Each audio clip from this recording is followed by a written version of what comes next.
Tonight, the war we thought was fought only on trenches and along front lines just detonated in the quiet, high-walled corridors of international finance.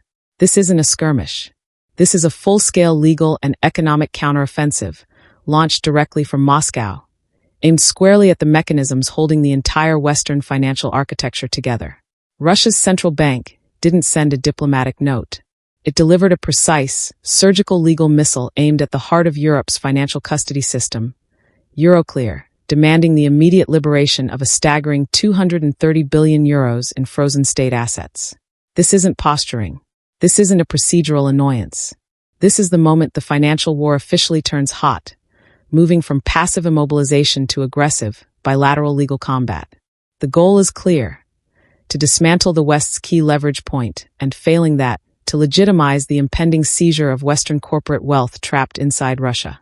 This explosive filing didn't appear out of thin air. It is a direct, calculated response to the G7's imminent move to monetize those very assets, to turn Russia's immobilized wealth into hard cash for Ukraine. Moscow watched the West finalize its blueprints, and, just hours before the ceremonial first brick was laid on that financial reconstruction effort, Russia pulled the trigger on a legal fight that threatens to splinter the already fractured architecture of global capital. Tonight, we begin with a confrontation shaped not by cruise missiles, but by the raw, brutal force of legal will. A confrontation where a clearinghouse in Brussels suddenly finds itself on the front line of the deepest geopolitical crisis since the Cold War. This is a moment when geopolitics becomes something more than maps, more than strategy, more than quiet intelligence briefings behind closed doors. This is a moment when words begin to harden into posture, when posture leans dangerously toward escalation, and when escalation threatens to become something neither Washington nor Moscow can control once it starts ripping through the global balance sheets. The moment the clock started ticking was late Monday, buried deep within the procedural filings of the Arbitration Court of Moscow. The plaintiff, the Bank of Russia, the nation's sovereign financial custodian. The defendant, Euroclear, the Brussels-based clearing behemoth that serves as the circulatory system for trillions in global securities. And crucially, the unwilling custodian of 230.1 billion euros of Russia's sovereign gold and foreign exchange reserves, assets frozen in the immediate aftermath of the February 2022 invasion. The sheer audacity of the filing cannot be overstated. By choosing the Moscow Arbitration Court, the central bank is signaling a preemptive rejection of any legitimate international jurisdiction over these funds. They are planting a flag, asserting that the only court competent to adjudicate this massive pool of capital is one controlled by the Russian state itself. This is a declaration of legal sovereignty over assets the West views as eternally frozen under the mandate of international sanctions. The lawsuit demands two things. The first is broad, sweeping, and existential: the immediate unfreezing and transfer of the entire 230.1 billion euro pool.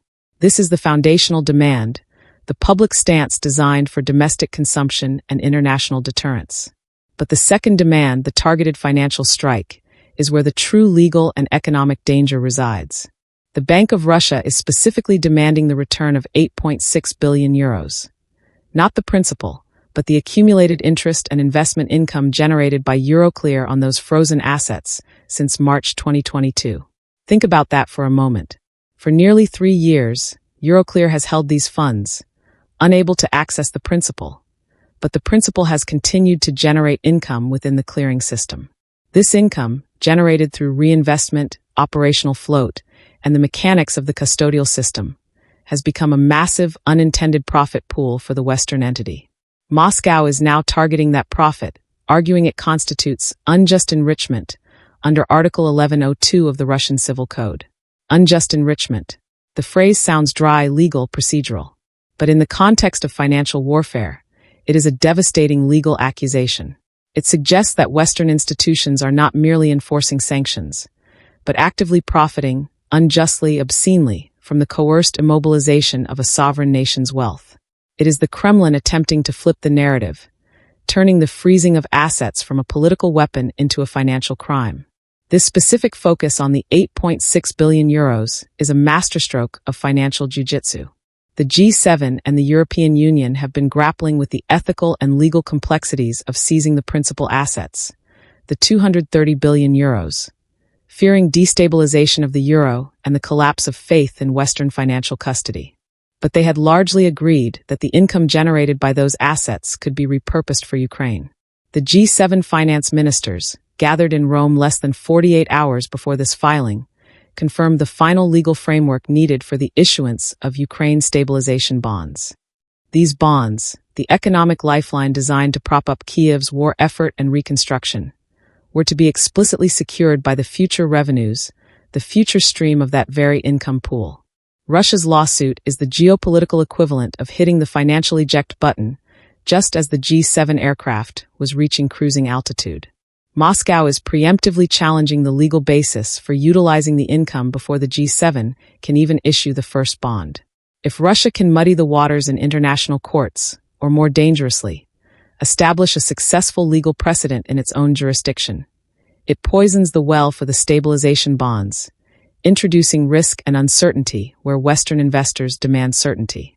Euroclear's response was immediate and unflinching, broadcast from its Brussels headquarters. The clearinghouse rejected the jurisdiction of the Russian court outright. Their position is legally robust and politically necessary.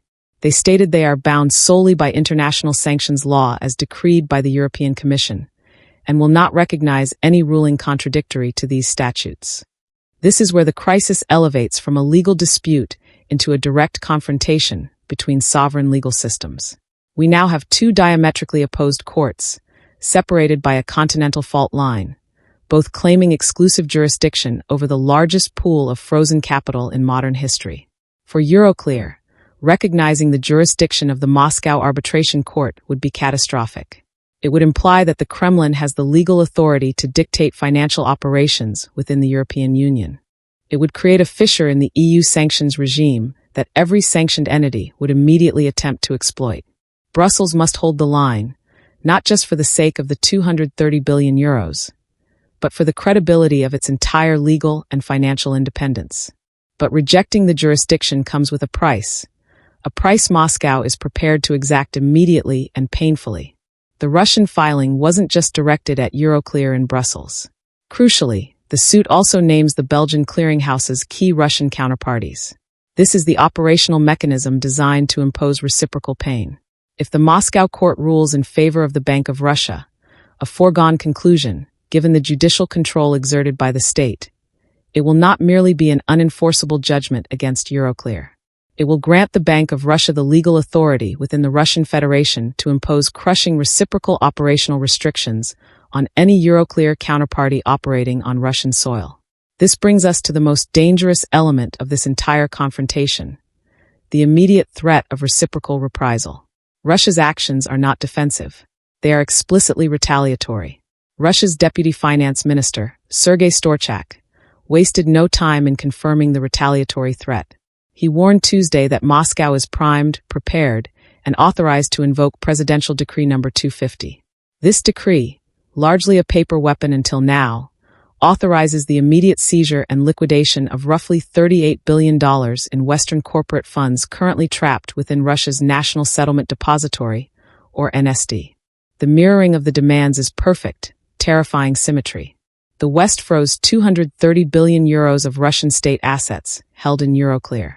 Russia is now threatening to seize $38 billion of Western corporate assets trapped inside its own national clearing system, NSD. The $38 billion figure represents the wealth, profits, and exit funds of countless Western corporations, manufacturing giants, energy firms, technology companies, that either attempted to sell their Russian subsidiaries post-2022 or simply maintain funds that cannot be expatriated due to capital control restrictions. These funds have been held hostage, a massive pool of Western corporate capital serving as Moscow's primary economic deterrent against outright seizure of its own sovereign funds. But this new lawsuit changes the calculus entirely. Moscow is signaling that the deterrent has failed. The G7, by advancing the Ukraine stabilization bonds secured by asset income, has shown its intent to move toward functional monetization, blurring the line between using the income and seizing the principal. By filing the suit, Russia is telling Washington and Brussels, "You have crossed the Rubicon. You moved to monetize our frozen assets, even if only the income, and we are now moving to liquidate your trapped corporate assets. The consequences of invoking Presidential Decree number 250 would be immediate and severe. First, for the specific corporations involved, it means a direct, permanent loss of billions of dollars. This isn't just a hit to the bottom line. It is the nationalization, effectively, of their assets and liquidity within the Russian Federation. It would be a final, definitive severing of the corporate ties that have linked the Russian economy to the West for 30 years. Second, the ripple effect across the global financial system would be destabilizing. The seizure of sovereign assets, even if justified by sanctions, sets a dangerous precedent. The seizure of private corporate assets, held in custody in a domestic clearing house, shatters the remaining confidence of global investors in the sanctity of cross-border custody arrangements. This is the end of financial globalization as we understood it. When a nation weaponizes its own legal system to seize private wealth in response to a geopolitical dispute, it raises the risk profile for every single dollar, euro, or yen held anywhere outside its nation of origin. We are watching the formation of two distinct, isolated, and hostile financial universes, each defined by its sovereign jurisdiction and each engaged in active, retaliatory financial warfare against the other. The speed and precision of this entire exchange underscore how high the political stakes truly are. This wasn't a slow-moving legal process. The G7 communique confirming the bond mechanism was released Saturday. The Russian lawsuit was filed Monday. The reprisal threat was articulated Tuesday morning. This is real-time escalation. What exactly is the legal leverage Russia seeks to gain, knowing the Moscow court's ruling will be unenforceable in Brussels? The aim is not enforcement. The aim is disruption and legitimization. Disruption comes in the form of legal ambiguity. If Russia can tie up Euroclear in parallel legal battles across multiple jurisdictions, and make no mistake, similar lawsuits targeting sovereign assets are expected to proliferate in Asia, Latin America, and the Middle East. It introduces enough legal risk that Western banks and investors may think twice before touching the Ukraine stabilization bonds. The yield demanded on these bonds will rise dramatically to compensate for the sovereign risk now introduced by Moscow's aggressive legal posture. Legitimization is the domestic goal. By securing a judgment in the Moscow court demanding the return of the 230 billion euros, the Kremlin establishes a domestic legal precedent that frames the Western freezing operation as a legal theft. When Moscow then moves to seize the $38 billion in Western funds, they will do so under the pretense of reciprocal justice, using the Russian court's judgment as justification for the liquidation of foreign assets. It turns geopolitical reprisal into a function of domestic legal redress. We have to analyze the specific, devastating claim of unjust enrichment on that 8.6 billion euros of accumulated interest. This interest represents real money, money that Euroclear has profited from simply by holding the funds in its system. Euroclear, as a clearinghouse, thrives on liquidity and float. The immense liquidity provided by 230 billion euros, even if the principal is restricted, has operational value, generating significant returns. Russia's legal team is arguing that under traditional fiduciary responsibility, a custodian cannot profit from the assets it holds in custody, especially when those assets are immobilized by government decree. By demanding the return of that 8.6 billion euros, Moscow is aiming directly at the clearinghouse's balance sheet, challenging its operational integrity and, critically, attempting to deplete the very pool of money the G7 planned to use for Ukraine. If the lawsuit were successful in a neutral international court, the precedent would be profound. Custodians worldwide would suddenly face liability for profits generated on sanctioned or immobilized assets, fundamentally changing the risk model for trillions of dollars held in clearing systems globally. But the reality is that this suit will not be heard neutrally. It is an exercise in political warfare masquerading as a legal proceeding. The West is facing a strategic dilemma. Should they ignore the Moscow court, reinforcing the legal wall between the Western and Eastern financial spheres? Yes, they must. But ignoring the legal process means they must be prepared for the kinetic economic response. The seizure of the $38 billion in NSD. This is the true cost of advancing the Ukraine stabilization bond framework. The West has chosen monetization over maintaining the financial deterrent. They have chosen to use the revenue stream for Kyiv, knowing full well that the counter-response would be the permanent nationalization of Western corporate wealth in Moscow. This moment demands a hard look at the geopolitical endgame. When nations begin seizing private corporate funds as an act of sovereign legal reprisal, the established order of international trade, investment, and capital flow collapses. It means financial institutions must fundamentally restructure their risk assessment, treating nations like Russia, and potentially others observing this crisis, as entirely distinct high-risk financial zones where the rule of law is defined solely by executive decree. The Central Bank of Russia's lawsuit against Euroclear is more than a simple filing. It is a declaration of financial independence, a statement that Moscow will no longer participate in the Western-dominated financial architecture, and it will use every legal weapon at its disposal to punish those who seek to use its wealth for strategic aims. The €230 billion pool is the largest hostage in this financial war. The €8.6 billion in claimed interest is the immediate operational target, and the $38 billion in Western funds is the retaliatory bomb, primed to explode the moment the G7 attempts to transfer the first euro from those immobilized assets. The White House, Brussels, and the G7 finance ministers are now forced to navigate an unprecedented legal minefield. They must decide whether to proceed with the Ukraine stabilization bonds, knowing that doing so guarantees the instantaneous nationalization of billions in private Western capital.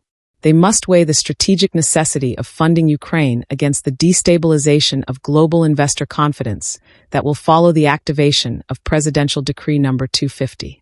This is the closest we have come to a financial confrontation shaped not by economic indicators, but by the raw, uncompromising force of political and legal will, tearing apart the decades-long assumption that capital, once deposited, is safe.